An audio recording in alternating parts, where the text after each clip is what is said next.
Bismillahirrahmanirrahim. Dear viewers, Assalamu alaikum. I welcome you all to today's New Bangladesh. Here, as usual, we shall discuss new economy, new citizens, new science, new technology, new education, overall new Bangladesh. Dear audience, as we know that the foreign remittance is very much important for our country, we are basically largely dependent on foreign remittance. At the same time, we are dependent on foreign direct investment, what we call FDI. But this time we are having high foreign remittance, but very low at foreign direct investment. So now this is a topic of discussion at present. We have also decided to discuss on the topic. So our today's topic is foreign direct investment and foreign remittance of Bangladesh economy. Dear viewers, today in our studio present, you know him very well. He have been to this studio several times, Dr. Kamrul Hasan. Thank you, sir. Assalamu alaikum. Welcome, salam. How are you, sir? Yes, the topic actually foreign direct investment last, I think not only 1 year, but last few, more than, 5 to 10 years, due to different political instability and world economy crisis as well. Yes, so yes. the foreign direct investment in Bangladesh, and also we have some inside problems as well. So altogether, the foreign direct investment flow is not very good. Not very good. Although the foreign remittance dramatically last 1 year during the new Bangladesh, after Professor Dr. Mohammad Yunus as the chief advisor of the interim government, and it the confidence level of all over the world, they actually have the faith on the new leadership, and then they have the remittance inflow. I can tell you it is the highest remittance inflow in 2025, which is almost 32.8 billion, and in its history it is the highest. This is the foreign remittance.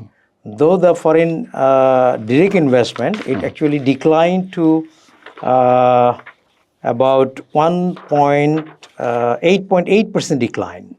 It was 1.47 billion in the 2024, but now it actually, it was 1.6 billion actually, and now in 2025, it actually 1.47 billion.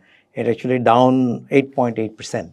So basically Bangladesh, they are in an interim position, the government, interim government under Professor Dr. Mohammad Yunus is going to hold the national election on 12th of February. And I hope that after that, the economy will get a new government, a new elected government, as I said to you, why Bangladesh is waiting for a long time after fascist government ran away. So the confidence level of the foreign investors will be boosted up on that time. So I hope that in 2026, our foreign direct investment will also will increase in future. Well, so as you mentioned that it is declining, and the percentage you are showing that 8.8, almost 9%. Yeah. But some are telling that basically it is stagnant. No foreign direct investment is seen last year, I think, it's 2024, 25, this economic year. Yeah. Right. Are they right? You see, there was a July movement in 2024, and in after the July movement, all over the world, the investors, they have actually two things. One is what is going on in Bangladesh. So if we invest the money, then how the return they will get. And another important thing is, without having any elected government, the investors always, they actually keep away from the investment. If there is a stable government, elected government, then they actually interested to invest in any country. So Bangladesh, but still a number of foreign investment, you see in Chittagong port, there was a huge investment by it's a Netherlands, one of the company, and it is the container terminal they will build on their own investment, and which contribute towards the economic development of Bangladesh. So it is slow, but it's declining little bit. Yes, of course, the foreign direct investment, but it is actually, it takes time. Not zero. No, just not declining. zero. Just It's decline. little just bit, decline. little bit, little bit. Yeah, the weather is, the political weather is misty or foggy. Foggy. Okay, that's why they can decide, okay, how to invest, how much to invest like Definitely, this. Like the foreign investors, they always want a stable government. Stable government. Because without any stability in the economy, in the political party, ruling party especially, then they actually shrink. Bangladesh is a huge opportunity of foreign direct investment, huge opportunity in the sector of, first one is tourism sector. Because in Bangladesh, this is a country where our largest sea beach in the world, longest sea beach, Cox's Bazar. So huge development, for the foreign direct investors is there, opportunities is there. And also in the seaside, we are actually going to renovate and actually structure our port. So there is also the investment area. These are the two very important. So those big foreign investment, I hope that will be very soon after February election, when a stable government, inshallah, we'll see in Bangladesh political arena will again be stable, and the whole world is waiting for that. Yeah, thank you, sir. I would like to ask you a short question on foreign remittance. That can you tell us in brief about the history of foreign remittance of Bangladesh? Foreign remittance, sometimes we call it wage earners, and sometimes we call it when any country where the supply and demand, when the supply side of the population is more, and other countries where there is a demand, and to fulfill the international demand, the people from Bangladesh, skilled, semi-skilled, unskilled people, they actually went in different countries to earn, okay, and they send those money in Bangladesh, which is called the remittance. And historically, if we think about Mecca, when the people long time before they go into by ship, they go into the Middle East especially, and then they have house, and then after that they actually reside over there. Some of them. A number of people once. Stayed back. Yes. Yeah, stayed back. Okay. And another, if you history, because you are asking the history, if you think about the America, UK, once we actually, because our is a country where the big rivers, canals, so ship we have. So a number of big ship, the cabin crew and the pilots and lots of engineers, they went in America by ship, and then they stay over there. It's a huge amount. In UK, I personally know. Yes. Those, especially because my home region in Chittagong, Shandip. So a huge number of people from that area, they went in USA, America. In New York, they stayed. They never come back, and then they become settled down over there. And then, so they send the remittance in Bangladesh. So two way, one is Middle East, another one is the USA. That is the main sources. UK as well. UK as well. UK as well. Yeah. UK government, the history is in the period of British, when we as a colony actually, on that time, UK, there is a cold country, very cold country. Yes. And people actually, they need the labor people. And they need to work household and other things. So on that time, they give a circular in Bangladesh that people, they want to migrate in UK, okay, for those works, they can, they give them visa. And under that, the first generation in London, in Sylhet, those who were Sylhet, they actually went on Sylhet. So other districts, especially Chittagong, Dhaka, they are not that much of poor people. So they actually didn't go in, in UK, because it's a cold country. Russia as well, because it's a very cold. Very cold. But the thing changed now. Historically, UK, due to that, the people going over there, they send the remittances, they bring the other people. USA, the same way, and the Middle East. No, Middle East, it was later, I think. Middle East, Yeah, Middle East a little bit later, but when the President Ziaur Rahman came to, Shaykh President Ziaur Rahman came into power in 1979, 78. Is it 78? From 77, then 77, 78, 77, 78. On that period, actually, he took the initiative all over the world, because the supply side of the population in Bangladesh is more than the demand we actually give them the job. So how the family actually survived. Then he actually visited the Middle East, especially in the Saudi Arabia. He brings some trees over there as well. Jia tree. Yeah, actually, those called now Jia tree. So, and then a huge people, they went in to work over there, work permit, visa in Saudi Arabia, Middle East. And after that, the second time after his demise, the Khaleda Zia government, when she actually in 1991 in power, and then other, like Malaysia, another avenue was open for us. Okay. And then Malaysia, one of the, their visionary leader, Dr. Mahathir Mohamad. And then we got another regime started in Malaysia. We sent the people, unskilled people in Malaysia. And things started now, this in a different way. Now the people become skilled. The skilled visa in different countries, they went. And then the student visa, another important thing nowadays is going on, because the education system gradually increasing.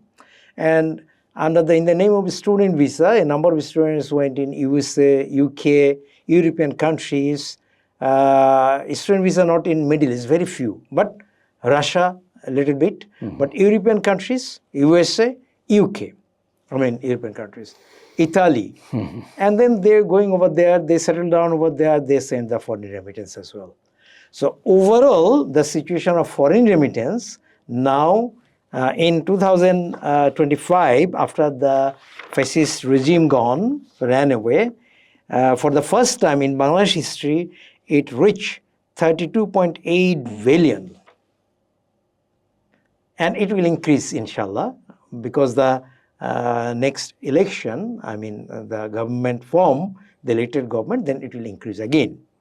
So, in case of foreign remittance, if we think about the historically, the unskilled people move around. But now, because we have more demand side, more population we have, the supply side where the vacancy is there, where they need the people, they went there. And now side by side, the skilled people in the name of high skilled people and student going in different European and American countries, they settle down. They have done, the brilliant people, they do their jobs over there, they send remittance in Bangladesh as well. Thank you very much, sir. Did you tell about anything about Italy? A very large number of people. A large number of Bangladeshi people in Italy. And Italy, first of all, when the people going over there, they are not skilled. And after last 20 years back, when first time they went in Italy, because the visa was very easy, Italy. And some people, they went by seaside. And then they go to the Italy. Italy was the point where actually they never sent people back from Italy. That was their policy. Like Canada. Like USA, on that time, USA, they didn't send even Australia, I think, there is a rule. If someone steps on Australia, he shouldn't be sent back, probably like this. So that's why Italy in the Europe, because there was a different ways, the student, legally they went there, And illegally, a number of people also went in Italy through the ship or other ways. But still, they settled down over there. And then there is a community of Bangladesh community in Italy developed. So if you will surprise that in UK, one of the Bangladeshi entrepreneur, Iqbal Brothers, Yes. Sea Marks, their company name is Sea Marks, and Bangladeshi frozen foods and sea fish, they actually process in Bangladesh, they export in all over the Europe, also in Middle East as well. And they, Mr. Iqbal and brothers, they now one of the richest in UK. So they also migrated people. In second generation of the first generation when those migrated. So they actually bring the other generation, they give them the job opportunities in UK, in London and other things. So the way they contribute positively, actually, those who go to the... Some people, they said, okay, the student and other people, they go in European or American country, and then this is the brain drain. Actually, I am not totally disagree with this. To some extent, it is brain drain, because we develop engineers, they settle down in UK or USA. So we lost the things. But on the other hand, when they actually settle down in USA, UK or first world countries, because the demand is there, we cannot fulfill that demand. And they send remittance, actually, because the root level in Bangladesh is their root. And that's why if you go to different village people, rural people, each and everywhere there is some foreign remittances coming, and then the economy is running. So, I mean, the way actually the foreign remittance flow now reached the highest, I hope that it will contribute two ways. One is we need the foreign, the dollar. There is two ways of earning the dollar.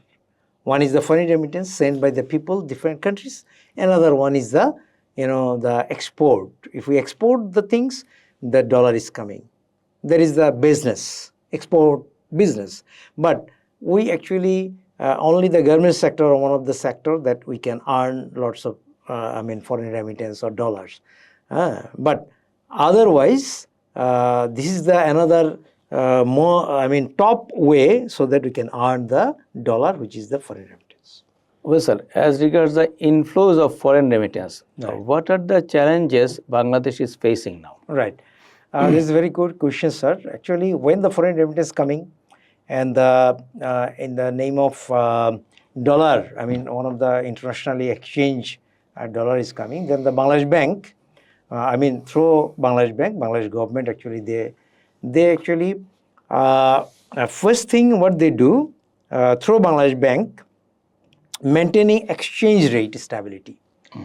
That we need to import different raw materials, different, the necessary goods from the foreign country, and then we have to pay through foreign currency, which is dollar. So when the foreign reserve increases, okay, so Bangladesh Bank uses that reserve to stabilize the exchange rate. Because if we haven't got the dollar, we actually buy those dollars from other countries, which is actually, or IMF or different, which is highly we have to pay. So if we earn this way, the remittance, Bangladesh Bank, then easily they can actually sell the US dollars to in case of foreign, import different goods. And another is what I said, prevent sudden shocks and maintain export competitiveness. Say, for example, we haven't got any dollars. We have our reserve in the fascist region. You see, all of a sudden, foreign reserve less than 10 billion. In the, yes, it was. In the fascist regime. And then they actually called the IMF, Okay, and IMF, they give a lot of different issues and things. And also, due to the shortage of dollars, the different commodities which we actually purchase, importing, the banks, they cannot open the LCs because government, they have no dollar. So, government through Bangladesh Bank, they control, if they have the enough foreign remittance, they control, they can easily manage the foreign imports, selling when we actually buy the goods from the other countries. That is, we can prevent the shocks. Economy will not be a shock. Oh yes, we have no dollar, how can we buy the things? Okay. Second thing is the financing essential imports. Sometimes we have to buy essential like petroleum, the petroleum. We have actually couldn't produce the petroleum. We have to we have to import those from Middle East countries or other countries. We have to buy those in dollars. And at least 3 months imports equivalent dollars we have to be kept in our reserve. That is the standard. So when the FISIS region, because Bangladesh Bank scam and other lots of their, they send money, corruption, billions of dollars they send in different countries. Okay, so due to that, our foreign remittance position was so below. It was we were actually big shock in economy, and petroleum we need to buy because regular our challenge is there. Say rice, wheat, food grains we need to buy because sometimes the onion highest. Now you see that it's stable 60.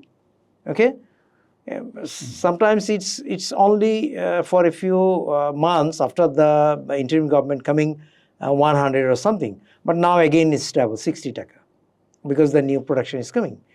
And then fertilizers, we need to import the fertilizers from the countries, different countries. So it safeguards our economy and food security crisis if we actually have enough, maintain the dollar reserve. Bangladesh Bank, through Bangladesh Bank, government manage this. And another one, we meet the external payment obligation. We need to pay off the debt. You see, the last government, FISIS government, they actually increase our debt, huge amount of billions and billions of debt through the different projects. You see the Rupur project, one pillow costing 60,000 taka. Mega projects. Mega project in the name of mega project, metro rail and other things. They actually shifted money from looted Bangladesh money to from Bangladesh, yes. and then they keep those money, bring those money in different countries.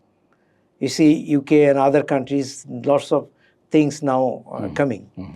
And the debt, now we have to pay off those debt. And the new government, interim government under the Professor Dr. Modi Yunus, who actually is a visionary leader. And then he well managed, and then we actually pay off a number of debts in the meantime, in the last 1 year, because the corruption decreases. Corruption decreases a lot. And another one is the bank, when you are actually going to import anything, the business people, they need to import a lot of things in Bangladesh. And they need to export the things as well. So they need to open the LC. In case of garments related, because garments is one of the export item in Bangladesh. So you need to import the material and then you export it. So to import, you need to open the LC. When the businessman, they go to the bank, they have in the FISIS government, they didn't open the LCs. But now, actually, to open the LCs, the reserve, foreign remittance, which actually coming the dollar, the reserve, because Bangladesh Bank, they have the reserve, the bank, they need that, they send to that, sell it to the commercial banks. And then they will easily open the LCs. So smooth operation. This is the another way. Finally, building confidence of investors and credit rating agencies, which is very important. Who are the investors who will invest? If they see that, yes, Bangladesh, they have export and import, they have the no crisis in the dollar, they have the confidence. On that time, they will foreign direct investment also will be over here.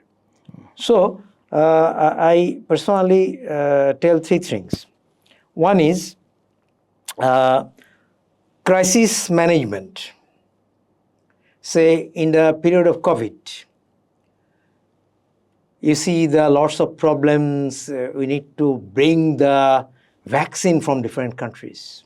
Okay, American Pfizer company, or so how we pay them? We need the dollar. So to tackle any crisis, we need the reserve of crisis. And you see, in the fascist government, Bangladesh Bank reserve looted intentionally the then Governor Atiyar Rahman. The shame for Atiyar Rahman. He didn't took any initiative on that time. So the government, interim government, they are actually only coming not 2 years now, 1.5 years. So within this time, they build the confidence, and foreign reserve situation is very good. And there is a very important thing is our reserve. It actually, we can maintain, we can tackle any of the crises coming towards the economy. So finally, compliance with IMF and international standards. IMF, they said you have to have this level of reserve. Otherwise, they will not give us the foreign different loans or other things. Okay, so that's why the foreign, to stabilize the economy, foreign remittance reserve is also important. So this is the way actually Bangladesh government, they, and another important thing I would like to add, we actually, two accounts, which is called Nostro account. I would like to explain it to you. A Nostro account is a key instrument in international banking and foreign exchange operations. So when the foreign remittance coming to the Bangladesh, say for example, Bangladesh Bank, they have the reserve. Now they didn't keep all the money over here. They keep some money to foreign different, say for example, Swiss Bank or foreign different banks. That account is called Nostro account. Foreign remittance, they keep over there so that they have some, it earns some money as well. Because they invest over there. Nostro account. Yes. And if we haven't got enough, reserve in Bangladesh, we have more reserve, then the additional reserve they keep in the Nostro account so that we earn, and then when needed, they bring that money to the economy, They sell that, and sometimes the commercial banks, because the export import not through Bangladesh Bank, through the commercial bank. When the commercial bank, they have enough reserve, more than that, they need to keep those reserve to the Bangladesh Bank. So the government, they have the clear, yes, you can keep those kind of reserve. After that, those kind of dollar, after that you have to keep it, send it to the Bangladesh Bank. So that the government, they can have that assurance in case of any, shocks or anything, foreign remittance, they can actually use that money in the economy. Well, sir, thank you. As I know that we have some problems with the export-import balance. For example, from India, we import too much, but we can't export much. There is a huge gap. What do you say? Trade deficit, balance of payments. Can you please explain it, sir? Actually, in any country, there is a balance. Say, for example, if we export 10 taka, if we import 10 taka, okay, 10 taka, there is a balance. Or if we actually export 20 taka, if we import 10 taka from that country, then we are actually we actually having trade deficit. 10 taka going over there, 20 taka coming in Bangladesh. So we are actually in positive balance of payments. Positive balance, okay. But Bangladesh is a small, developing country. So our neighboring country, they actually give a lot of tariff, a lot of barriers over there. But the last 16 or 17 years, again, I must say that the government, the fascist government, they actually no barriers to import from India, and they can actually almost all the product, if you go any, shop or anywhere, the Indian product is there. Okay. But when we actually export over there, then lots of barriers, lots of things. These barriers are tariff barriers, non-tariff barriers, different things is there. And due to that, the neighboring country, we actually have a huge balance of payment deficit. We call it deficit balance of payment. But this is not good for us because we are actually paying more money to them, but we are not earning foreign currency from them. So, but we have a very good, thing that we are actually exporting our garments and other products to the European and USA, Middle East countries, so that we have a positive, little bit more balance of payments with those countries. Okay, but still, Bangladesh economy, the more we need to develop our ability to export, the less we will have the deficit in balance of payments. Otherwise, due to the import driven economy, the balance of payment is negative always towards Bangladesh. So we need to create new ideas so that actually, see, you think about nowadays the jute. All over the world, they are actually green sustainability, jute bags that is sustainable because it will actually rotten after and it will not damage the environment. And Bangladesh is one of the, which is called the golden fiber of Bangladesh jute. And then after independence, so what happened? You see Adumji jute mill, which was established in Pakistan period. What happened after the Sheikh Mujib? When he coming over there, all the jute mills, they took under the state-owned jute mills.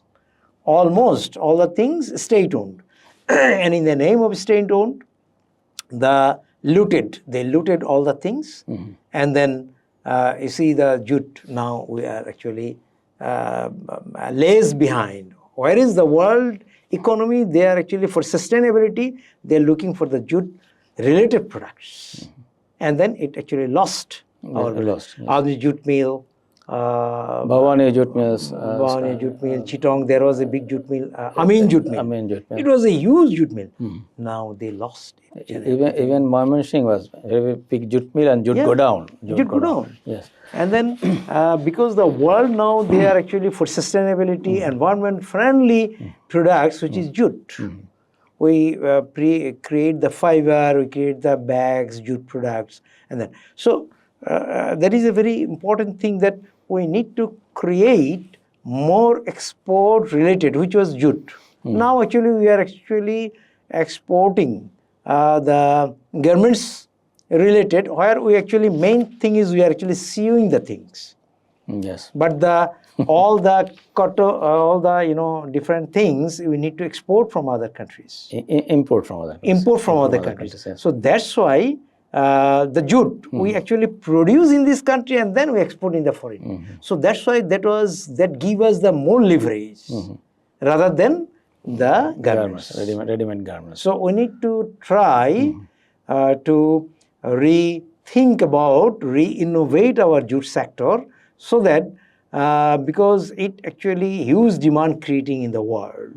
So we need to develop our not import driven economy rather than export driven economy, so that our balance of payment will be more and that will not deficit. Well, in case of this trade deficit, how does foreign remittance help? Foreign remittance actually in two ways. Say for example, when we export, the dollar is coming. But when we import, the dollar is going over there. Now, how we actually, because our import is more, export is less. Now, the second option is foreign remittance. And foreign remittance, the way it is coming, it actually bring our economy, not only in the case of dollar reserve, but also the people in the urban area, rural area, they actually have the money, and it give them the leverage so that they actually they not only meet their day-to-day life, but also they work and in different they start their business. So this is the way actually they develop themselves, educate themselves. Otherwise, the foreign remittance not coming. The education system nowadays in Bangladesh, if you go in rural and other villages, some people in Middle East, or some people in Italy, some people in Europe, America, they send the money, and the people, they expenditure, education and other expenditure they do. So this is the way the economy is going up. Well, so on the one hand, our right. you finish. So we need to give a twofold, importance. First one, more foreign remittance flow through the wage earners. And for that, we need to give the wage earners, the Professor Dr. Mohammed Yunus says they are our king. So when they're coming to the airport, we need to give them all the facilities. Because we need to salute them, because they actually are contributing in our economy. The economy, otherwise the economy will be sluggish. Okay, and then you see there was a huge problem when the fascist government ran away. All the 10 banks, still the government banks as well, they're non-performing loans. Some of the banks, 95% no money is there. So due to the fascist regime, they actually looted all the banks, all the government and private bank sectors. Esalam, one of the culprit in the country, and then he actually, in the name of different banks, he looted all the money. Now, one thing, the foreign remittance, when the flow coming, after the Professor Dr. Mohammed Yunus coming, he urges to the foreign people, and the foreign remittance coming, we actually nearly escape. So one of our foreign, that our planning minister, he said, we are in the ICU, our economy in the ICU, and now we're coming to the cabin. We are not still well, but from ICU to cabin we are now coming. And then if the elected government, we hope that inshallah is a good election will be there, democratic government, we hope that there will be a good governance will be there. And then again, we will be not in cabin, we will be in a proper, we will be in the treatment will be there. So another thing is the remittance flow we have to increase. Another thing is export related, export driven. The more export driven, innovative technology and our golden fiber jute, we need to re-innovate how we actually.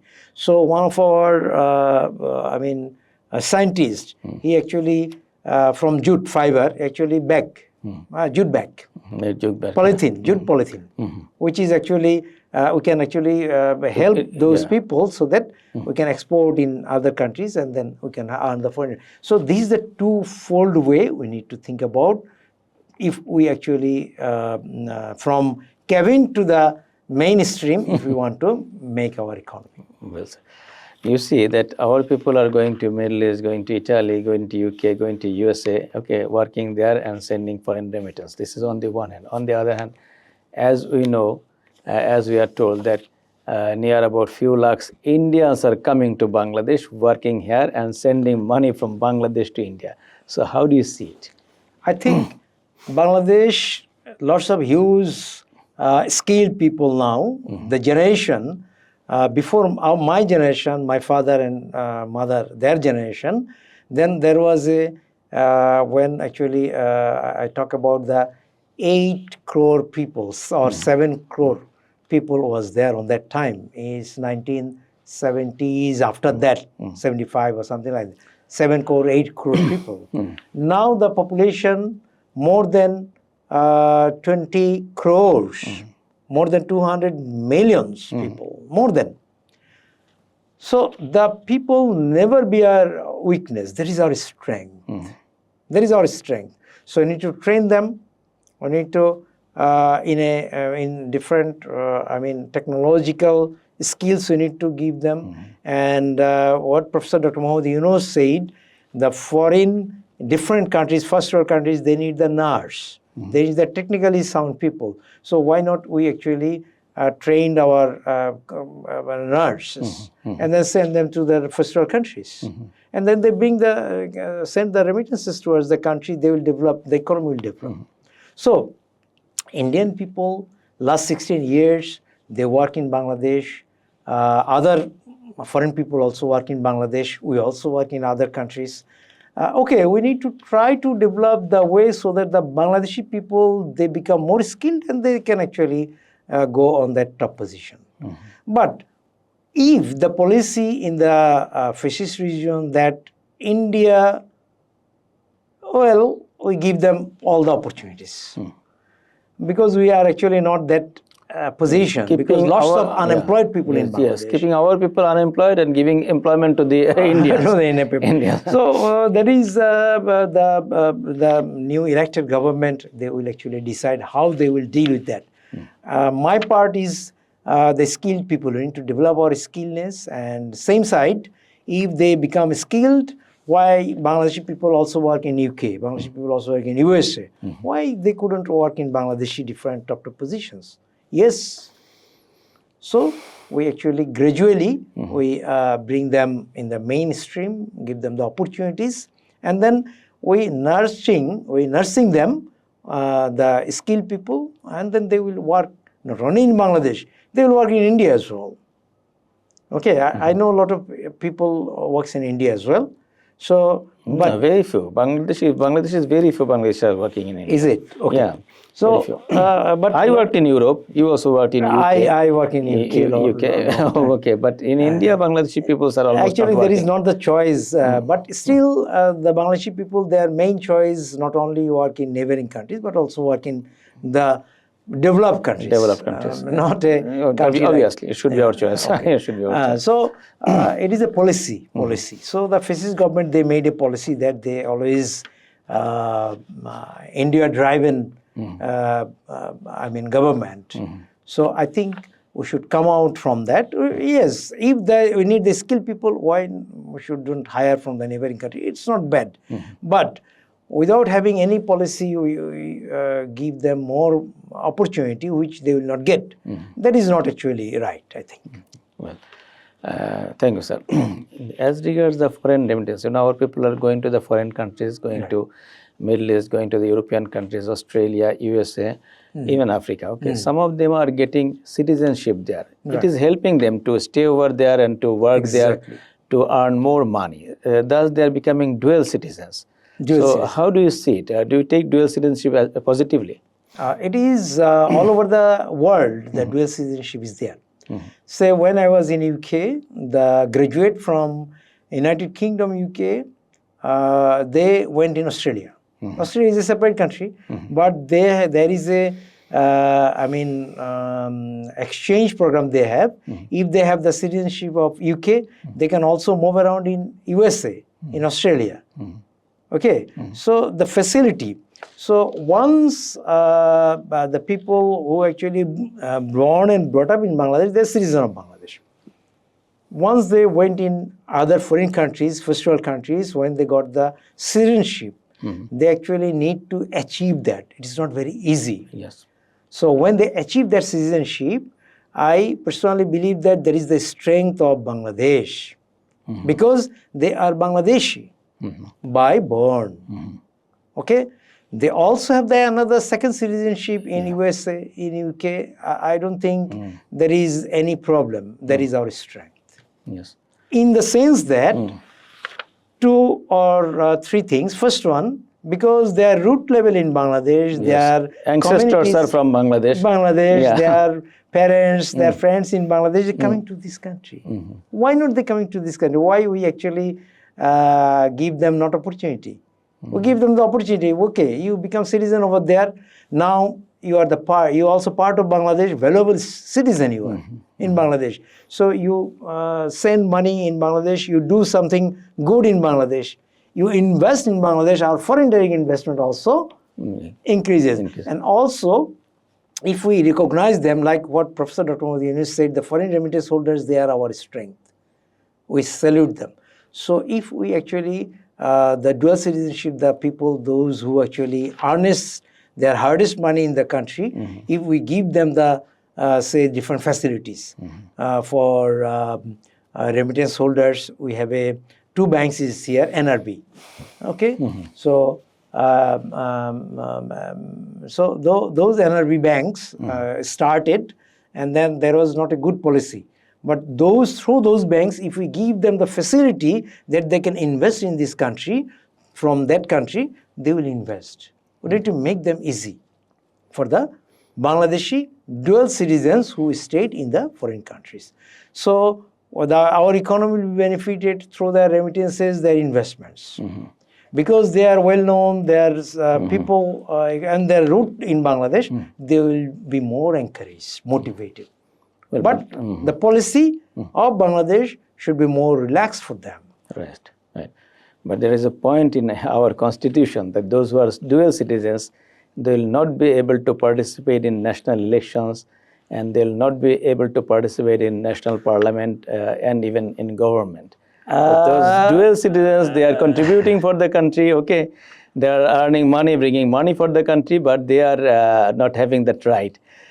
So how do you see it? But in other countries, it is not that. Other countries, someone is getting citizenship of that country, is a naturalized, I say naturalized US citizen or naturalized Australian citizen. He is getting the government job there. Though he is not a by-born US citizen or by-born Australian citizen. But, but in our country, the scenario is completely the opposite. So how do you see it? I think we can actually tell to the policymakers that you need to focus on this point, that if there is a dual citizenship, I know some of the political persons, they have the dual citizenship and they need to forego the dual citizenship to participate in the election and other things. I know Ehsan Haq Milan, one of the, he was a citizen in USA, and he need to surrender on that time in the regime of Hasina. So I think Bangladesh is going to nearly one step further for the new Bangladesh concept by election. After a long time, we are waiting for the fair election. I think we are hoping from the new elected government that they will think about this matter. Yeah. Thank you very much. Inshallah. Now let's go to foreign direct investment. We have already mentioned that it is declining, but it is not zero. Yes. It is not zero. Right. And you have already told that probably it is because of the foggy environment of our politics, Bangladesh politics. And we hope that after the election, or when the elected government will take over, it will gradually improve. Right. So can you please tell us a few words about it? Actually, say for example, forget about the foreign investors. Think about the people, any citizen. If you want to invest in any sector, then you need to think about whether the policy is a one-stop policy or not. So in Bangladesh, the policy maker, this is very important question. If you want to invest in any sector, you need to take license from here. You need to take permission from another body. And those body, when you fill up, it takes at least 12 months. This is the BIDA, Bangladesh Investment Development Authority, BIDA, who is the one of the very influential young star over there. He is also a dual citizen, as I know. Yes. Ashik, he is also a dual citizen. Yeah. And Ashik, when he actually take in charge, he said it takes at least 1 year to have the permission from different agencies. And side by side, if you invest in Malaysia, you just from the FDI, the foreign investment BIDA, you just take the permission. All the other sectors will give you that, comply with that. So why? I mean, the scenario in Bangladesh, especially the fisheries government, they actually didn't do anything to develop this, a large, complex system. And they make it complex so that foreign direct investment not coming over there. And that's why we actually lag behind. So we need to identify the problems. We need to, the problems that I said and that said by the BIDA chairman Ashik, that we need to make it one-stop Service. service. One-stop service. That is one thing. Second thing, politically stable government welcomed by all over the country, all over the world, if the political situation, democratic government is there, they will have the confidence. First one-stop service. Second one, stable political government. Third one, what I personally, safety and security. Safety and security. So the people investing over there, they need, they think about, okay, my money is safe? Yes. My money is not safe? No, I'm not going to. So three important things over there, safety and security, one-stop service, and also the other thing, which is they need a stable political democratic government. So three things is absent in Bangladesh. That's why you see there is a decline of 8.8%. But still we have some, we are thinking, we are not pessimistic, we are optimistic. We are actually one step ahead. Election, national election, which will be the fair, inshallah, because the Professor Dr. Mohammed knows the new Bangladesh concept, and then we are committed to, they are committed, we Bangladesh people, we are committed about that. And then we don't want to see the dummy election, we don't want to see the night election, we don't want to see the other those elections. So we want the proper election, we go to the, and that will build up the confidence level, inshallah, very soon. Okay, so you see the, in Chittorong port, as I mentioned earlier, the container terminal, which is the foreign direct investment by the Netherlands company, so it will impact huge in Bangladesh economy. Okay, so this is the starting point. And when the new government will take, inshallah, it will actually, foreign direct investment will get the oxygen. Now they will not get the proper oxygen. When they will get the proper oxygen, hopefully they will actually run. I personally hope. Thank you, sir. Well, how can we compare our foreign direct investment environment with our neighboring countries? Okay, sir. I personally believe that we are lag behind in this because three important things, one-stop service, we couldn't ensure yet. Though we are actually running a number of export processing zone. In Chittorong, Korean EPZ is there. Korean company, they invest over there. In Chittorong, we have another EPZ run by the Chittorong EPZ. Korean EPZ is a separate EPZ in the canal, in the river Karnafuli, side of Karnafuli, Anwara. So those supports they need from Bangladesh is the shipment. When they produce the goods, they need to ship to export it to the different countries.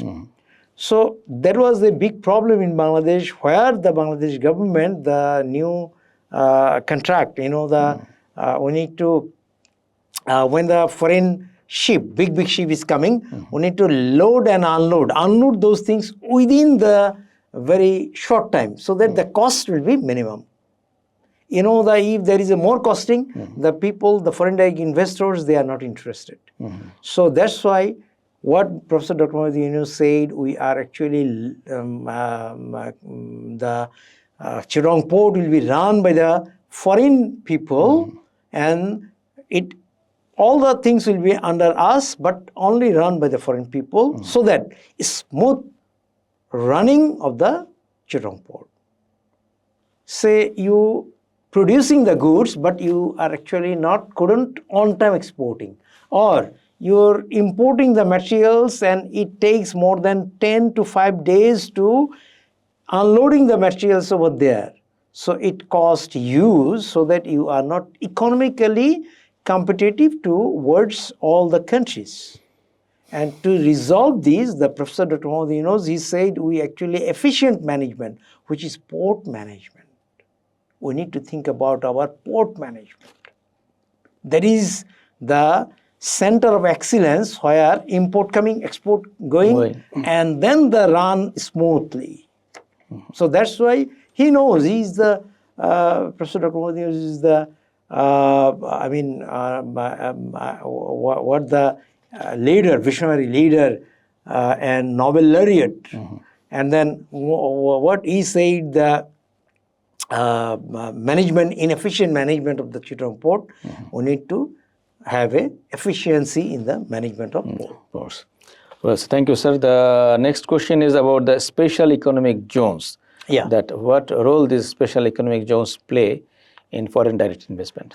Actually, there is when the BIDA chairman Ashik, he actually took the things. He said two things.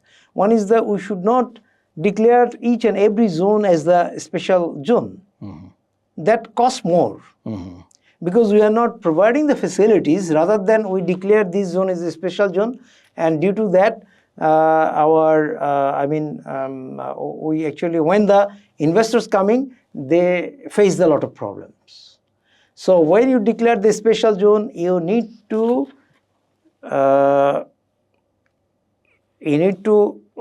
first of all, the problematic side you need to solve first of all. They have the investment industry, they will not get the gas, they will not get the electricity, they will not get the security. So why they? So that's why, first of all, we need to ensure those things, and then we declare, yes, there is the special zone. BIDA Chairman Ashik said. Otherwise, it will actually, the dissatisfied or the people coming in Bangladesh visit a lot of foreign investors, when they took the things in the last year. And after that, gradually it is developing. So I personally believe that the special zone, like Korean EPZ, like Chittagong Export Processing Zone, those positively impact towards the foreign direct investment if the facilities we develop first. And then we bring the people who see everything is there, you just make your industry. Well, thank you, sir. We had one episode on EPZs, and there we proposed that the EPZs should be constructed or should be established in the coastal areas or near the bank of big rivers, like Chatpur is a very good place for EPZ like this. And probably after that episode, there was an announcement that other EPZs will be established in the coastal areas or near the bank of the big rivers, so that the ships can easily move. Exactly. And the shipment cost reduces like this. Do you support it, sir? I personally support it, and I personally believe that in Chittagong, there is a huge, Cox's Bazar, there is a separate, but in Chittagong, Pottinga to, is a huge, longest beach area over there. And then if we can, EPZ, if we can develop EPZ over there, that will actually, because we are thinking about the deep sea port. Deep sea port. And deep sea port, we have the support from there, all the things, and then we can export through the deep sea port. So that's why in Chittagong, there is that region should be declared the special zone because huge lands is I there. think also Khulna, also Patuakhali. On that side, where we can easily ship. Shipment is easy through the the river or the port is there. So there is actually, we need to find out. Like Maheshkhali, Qutubdia, it's from Pottinga to straightway Maheshkhali, Qutubdia, huge seaside is there. So we can actually develop our ability, the seaport, which is big, not only the Chittagong port, but also other seaport, so that we can develop the industry, special Economic EPZ, zones, yes. economic zone, and then we can export easily from Easily. the port facilities. Facilities. Well, sir, then another thing is I am not sure that whether the government is giving incentives in attracting FDI or not. Incentives should be given to the those who are investors. Otherwise, why they invest their money in Bangladesh? This is a very simple question, very, very common thing. So what Bangladeshi government they should offer to them, they will evaluate that facilities like special economic zone, where they will get security, they'll get facilities, they'll get land for establish their industry, and they will get the people, skilled and unskilled people to work there. So what facilities by the government, say for example tax facility, one of the very important thing, 5 years, Yes. the tax authority, they can give them the facility, okay, first 5 years when they start their business under the foreign direct investment, they will be tax exempted. Yes. Facility. They'll get all the facilities, water, gas, heating, electricity, non-stop facility, non-stop. Okay, and the security, they will get high level security so that the people will be interested to invest in the country like Bangladesh, because lots of image which is not good image in Bangladesh, because the workers, they have hartal and other things. Once Bangladesh is a country of hartal. Now we are coming from that. Now after the elected government, I hope that they will think about the facilities, okay, the FDI, those actually in the foreign direct investors, they are thinking the more we give, the more they invest in this country, and the more our people will get employed, and the economy will actually, again, not only in the cabin now, the economy will be running again, inshallah. Well, thank you, sir. I am not sure, was there any survey among the foreign direct investors that what they actually want? Yes, yes, the survey is there. As I said to you, when the BIDA chairman coming, they made the survey, and then he said, yes, the people coming over here, and then they, after 1 year, they trying, and then they actually from Chirong EPZ, they took their money from Bangladesh, they back from Bangladesh, because due to all those problems, as I said to you. And another very, very important, which is the, the red tapeism. Yes. Each and everywhere you need to pay the money, speed money, what I said. And red tapeism also works in the ministry, what we call before Lalfita Durat. The file will not move until or unless you Pay. give them the speed money. And the file will move this chair to this chair to this chair to this chair, which is, I said, one-stop facility. The foreign people, they don't want to, lose their time and valuable money towards knocking this road to this desk to this desk. That survey made by the BIDA, and then they identify those problems. And I hope that it will be, once the elected government coming, they will actually try to implement that. Otherwise, the foreign direct investment situation will not be, in a positive way. Well, thank you, sir. Now for both of them, for foreign remittances and for FDI, foreign direct investments, what reforms should be done? Main reforms, sir. I personally believe that foreign remittance holders, they are the engine of growth for Bangladesh economy. I must say this word, engine of growth. If the engine is working, the foreign remittance holders, they send their money towards Bangladesh. Bangladesh, like a developing country, they will develop. The family develop. If the family develop, they will develop. Very simple. To do these simple things into the reality, the government, they will give them motivate them, the facility, their banking facility, their tax facility, all the facilities. And they will be given the card. Foreign remittance holders, they will have the card. When they're coming, they have the VIP facilities they will have. Because they are the growth, engine of growth towards the economy. Now I come to the FDI. Because they also invest towards the country, the economy will again will continue towards the second step of developing to develop country or first stage of developed country. So we need to attract the foreign direct investments through different economic zone, one-stop service, reducing the red tapeism, reducing the, ensuring the security, ensuring the facilities, motivating them by giving them the tax facilities and other things.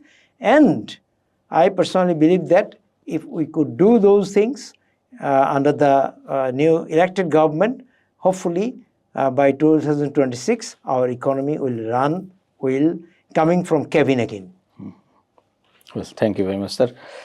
I think we covered all the necessary questions. Anything left, sir? Anything missed? I personally believe one thing, which is the governance is very important for any country. You see, the fascist government, the corrupt government, last 16 years, they looted the economy, the bank, all the sectors. Share market even. Share market. You see, the who is called the dervish. Okay. You see, some of the people, they have thousands of houses in UK and other countries, looted money from this country in UK. And these drastically, they have looted money, and then the economy went in ICU. I know, you must also know, a lot of people, they lost their job in the country due to the asylum scandal in the 8 banks. Now 5 banks, they're already dead, but the government, they actually try to revive them with a new frame, which is a Islamic bank. Merged. Five banks merged, yes. 5 banks. And their non-performing loan is 100% non-performing loan. All the money looted by Islam and the gang, which is the fascist government. So, to recover these, it takes time. And also it takes the good governance. Good people will be coming towards the country. So I hope that the people of Bangladesh will elect it under the free and fair election, inshallah, a good government, a elected government where the people can give their opinion, and then those people, they will be actually to the people because they elected by the people. The other fascist government, they never elected by the people. They always dummy election, night election. Like this way they're coming over there. But if the proper elected government coming, there will be the good governance. They will create, I don't know who will coming, but hopefully people, their choice will be the right choice. So who is coming in the next election in 2026, February, and then they will have a good good governance, and good governance will ensure our foreign remittance, or ensure our foreign direct investment, ensure the economic growth, inshallah. Inshallah. Thank you very much, sir. Dear viewers, this is all with our today's discussion. I hope you enjoyed the discussion. So, hope to see you again in our next episode. Assalamu alaikum.